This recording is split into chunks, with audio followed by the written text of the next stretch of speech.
विघ्नों को गले लगाते हैं, कांटों में राह बनाते हैं, जो आ पड़ता सब सहते हैं, उद्योग निरत नित रहते हैं। शूलों का मूल नसाने को, बड़ खुद विपत्ति पर छाने को, है कौन विग्र ऐसा जग में, टिक सके वीर नर के मग में।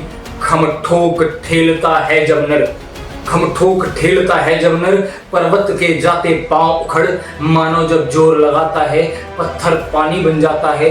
गुण बड़े एक से एक प्रखर, है छिपे मानवों के भीतर। विपत्तियों का समुचित सरल और सुखद रूप शायद इससे अच्छा नहीं लिखा गया। आज वह पावन ऐतिहासिक दिन है जिस दिन देश के एक महाकवि ने जन्म लिया था, जिसकी बोलों ने कभी युद्ध का आह्वान किया तो कभी हर भारतवासी के रगों में बहते लहू को देश प्रेम के जोश से भर दिया। हमने इतिहास में दो ऐसे कवियों को देखा है जिन्होंने दुनिया में बहती हवा के रुख को मोड़ दिया था। जो काम तुलसी बाबा ने अपने समय में रामचरितमानस से किया था, वही समान कार्य दिनकर ने किया। जब देश अकाल पीड़ा में था, किसी को आशा की किरण दिखाई नहीं दे रही थी, तब दिनकर की एक किताब छपती है और फिर से युवकों में देश प्रेम आत्म गौरव का संचार हो जाता है। और ये सिलसिला रुकने का नाम नहीं लेता। पूरी अंग्रेज सरकार इन कविताओं के बोलों से कांप उठती है। दिनकर का जन्म सिमरिया बिहार में हुआ था। किसे पता था कि वह दुर्गम परिस्थितियों में पढ़ाई करने वाला हिंदी का छात्र आगे जाके जन कवि, लोक कवि, राष्ट्र कवि, युग कवि बनने वाला था। दिनकर के बारे में जानना है तो उनके अंदर धधकते ज्वाला को समझना होगा, और उसे समझने के लिए उनके रचनाओं के सागर में गोते लगाना होगा। तो चलिए चलते हैं उन्हीं के काव्य संग्रह में। ऐसा काव्य जो आपके मनोस्थिति को पुरुषार्थ से भर देगा। वह काव्य है रश्मि रथी। आज मैं आपको रश्मि रथी के तृतीय सर्ग खंड 3 में लेके चल रहा हूं। यह तब की बात है जब कुरुक्षेत्र में पांडव अपना वनवास काट के वापस आते हैं और फिर दुर्योधन से अपना आधा राज्य मांगने हेतु श्री कृष्ण लीलाधर कृष्ण को दूत के रूप में कौरवों के पास भेजते हैं। और दुर्योधन कुछ भी देने से मना कर देता है और श्री कृष्ण को बांधने की चेष्टा करता है। वर्षों तक वन में घूम घूम बाधा विघ्नों को चूम चूम, सह धूप धाम पानी पत्थर, पांडव आए कुछ और निखर। सौभाग्य न सब दिन सोता है, देखें आगे क्या होता है। मैत्री की राह बताने को, सबको सुमार्ग पर लाने को, दुर्योधन को समझाने को, भीषण विध्वंस बचाने को भगवान हस्तिनापुर आए, पांडवों का संदेशा लाए। दो न्याय अगर तो आधा दो, दो न्याय अगर तो आधा दो, पर इसमें भी यदि बाधा हो तो दे दो केवल 5 ग्राम। रखो अपनी धरती तमाम, हम वहीं खुशी से खाएंगे, परिजन पर हसीना उठाएंगे। दुर्योधन वह भी दे न सका, दुर्योधन वह भी दे न सका, आशीष समाज की ले न सका। उल्टे हरि को बांधने चला, जो था असाध्य साधने चला। जब नाश मनुज पर छाता है, पहले विवेक मर जाता है। हरि ने भीषण हुंकार किया, अपना स्वरूप विस्तार किया। डगमग डगमग दिग्गज डोले, भगवान कुपित होकर बोले, जंजीर बढ़ाकर बांध मुझे, हाँ हाँ दुर्योधन बांध मुझे। यह देख गगन मुझ में लय है, यह देख गगन मुझ में लय है, यह देख पवन मुझ में लय है। मुझ में विलीन झंकार सकल मुझ में लय है, संसार सकल अमरत्व फूलता है मुझ में, संहार झूलता है मुझ में। उद्यांचल मेरा दत्त भाल, भूमंडल वक्षस्थल विशाल। भुज पर बंध को घेरे हैं, मैनाक मेरु पग मेरे हैं। दिखते जो ग्रह नक्षत्र निकर, सब हैं मेरे मुख के अंदर। दृग हो तो दृश्यकांड देख, दृग हो तो दृश्यकांड देख। मुझ में सारा ब्रह्मांड देख।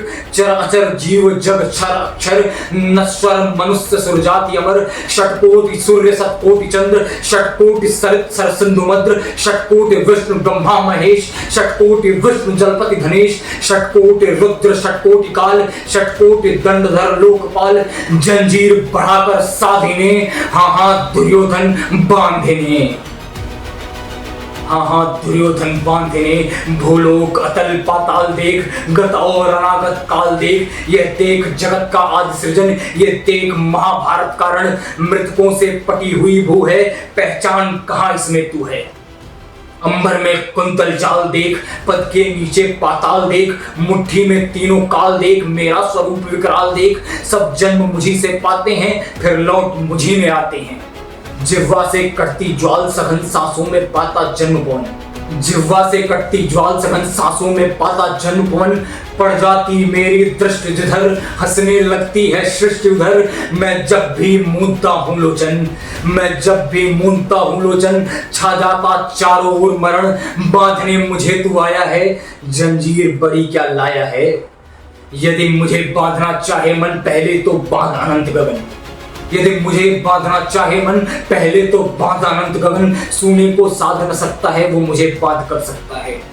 हित वचन नहीं तूने माना, मैत्री का मूल्य न पहचाना। तो ले मैं भी अब जाता हूँ, तो ले मैं भी अब जाता हूँ। अंतिम संकल्प सुनाता हूँ, याचना नहीं अब रण होगा। जीवन जय या कि मरण होगा। टकराएंगे नक्षत्र निकर, बरसेगी भू पर वही प्रखर। फण शेषनाग का डोलेगा, विकराल काल मुंह खोलेगा। दुर्योधन दुर्योधन रण ऐसा होगा, फिर कभी नहीं जैसा होगा।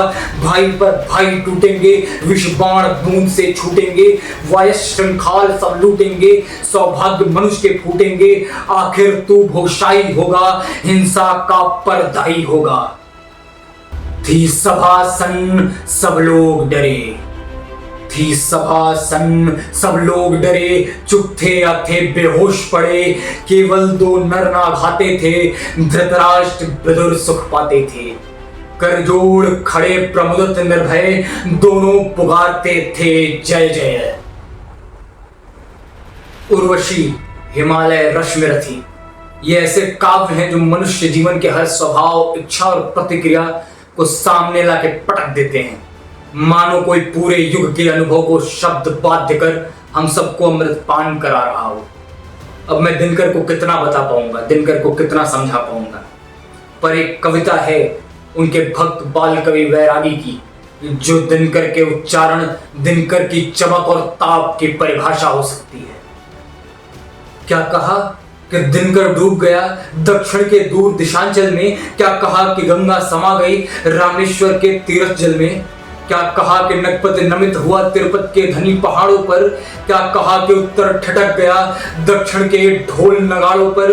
वह दिव्य भालुन्नय ललाट दिखता था जिस पर सूर्य बिंदु, वह धवल वेश, वह स्कंध वस्त्र लिपटा था जिसमें अमल इंदु। वह धधक धधक सा पद्यघात, वह दिग्दिगंत का सिंहनाद, वह लावे का जीवित प्रमाण, वह पौरुष का संपूर्ण स्वाद, वह रण मंत्रों का जन्म लड़, वह प्रगति काल्य का शिलान्यास, वह आह्वान का महाकाव्य, वह रवि शशि दोनों का प्रकाश, निर्धूम मनल का मणि किरीट, वह परशुराम का कटकुठार, वह संकल्पों का युगचारण, वह मसीमय अस का रक्त ज्वार, वह वासुदेव इस आंगन का, वह पूर्व घोष पूर्वोदय का, 49 पावन का अनुगायक, वह रश्मिरथी सूर्योदय का।